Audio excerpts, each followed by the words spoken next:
O nwere ihe ọ ya bụ na-afụ ndị Igbo be anyị na-eme like this, ana m ajụ onwe m as ndị Igbo anyị bụ, do we really want to integrate to a modern society? Do we really want to develop? Do we really want to involve? Do we really want a better society? Do we really want to be better than what we are yesterday?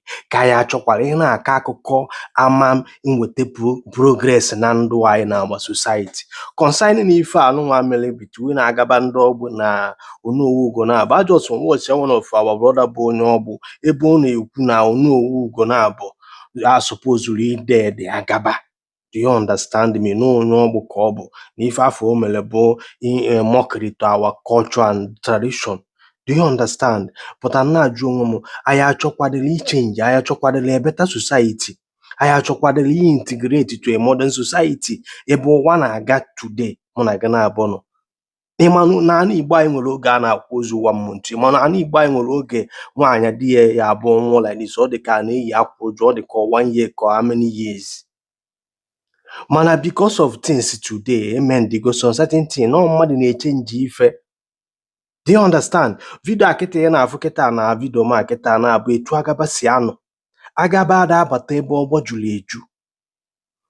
Do you understand? The ajụjụ anyị ada ajụ bụ akpọrọ data Agaba nya bataba ka ọjọọ so bata bido ọgba aghara. Anyị niile so this kind of thing in our society. Ife anụnwa mụ na gị na-abụ nọ ya na today nwere something so ọ ga-agba ifo ọ bụ na ọ da abala ayụrụ ya echenjie ya mmọnwụ bụ for entertaining na ọ bụrụ onye pụtazie n'ụgbọ ọgụ.